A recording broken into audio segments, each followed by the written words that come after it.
Hello and আসসালামু আলাইকুম everyone, this is momo from momos mania. সবাই কেমন আছেন? আই হোপ সবাই অনেক বেশি ভালো আছেন, সুস্থ আছেন। আমিও আলহামদুলিল্লাহ অনেক বেশি ভালো আছি। তবে এত বেশি বিজি থাকতে থাকতে আর কি হ্যাট্রিক হয়ে যায় আমার জন্য সব কিছু। এই যে আজকে আবার সকালে রেডি হয়ে চলে যাচ্ছি একা একা। আর আমার না মি টাইম স্পেন্ড করতে একা একা অনেক ভাল লাগে। আমার মন চায় যে আমি একা একা কোথাও গিয়ে চুপ করে বসে থাকি। মানে এত মানুষ, তারপর ক্রাউড কিছুই ভাল লাগে না। এখন মনে হয় আমার বয়স হচ্ছে না কি আমি বড় হয়ে যাচ্ছি, এই জন্য এরকম মনে হয়। মানুষ দেখলেই এখন অশান্তি লাগে।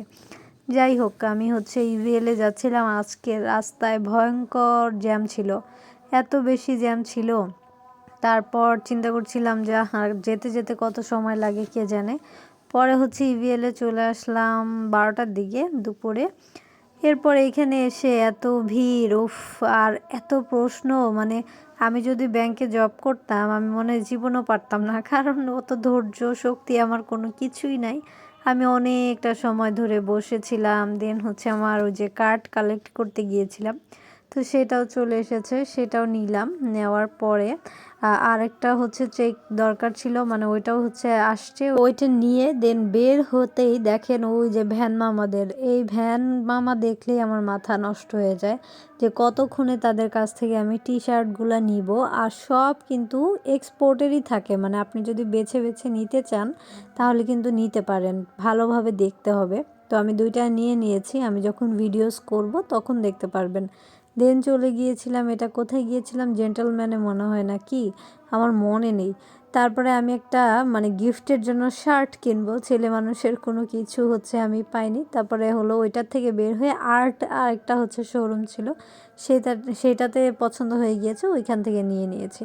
দেন একটা কেক কেনার দরকার ছিল, সেই কেকটাও নিয়ে নিয়েছিলাম। পরে দেখলাম যে অনেক বেশি ক্ষুধা লেগেছে আর আমার এক্সস্টেড চেহারা, ইস কী অবস্থা দেখেন। পরে হচ্ছে খাওয়া দাওয়া করে নিলাম। খাওয়া দাওয়া করে এরপর যে ক্লিপ নিব সেটার তো শক্তি ছিলই না, কারণ আমি ঘুরতে ঘুরতেই আমার হচ্ছে শার্ট চয়েস করতে করতে 2টা না 3টা বেজে গিয়েছিল। পরে হচ্ছে আস্তে আস্তে করে খেলাম, খাওয়ার পরে দেন চলে আসছি বাসায়। এরকম করে একা একা থাকতে তো আগেই বললাম অনেক বেশি ভালো লাগে। তো একদিন চিন্তা করেছি যে দূরে কোথাও একা একা চলে যাব, যে ওইখানে অনেকক্ষণ মি টাইম স্পেন্ড করে আসব। তো আমি কিন্তু কাউকে নিব না, কেউ আবার আমার সাথে যেতে চায়েন না। আর এই তো, আর এটা যে কী নিয়েছিলাম, হটডগ না কি জানি, এটাও মজাই ছিল, আজওয়ার ছিল, তো খাবারটা মজাই ছিল আর অনেক ক্ষুধা লেগেছিল। আর কেক কোনটা নিয়েছি সেটা দেখানো যাবে না। Thanks for watching.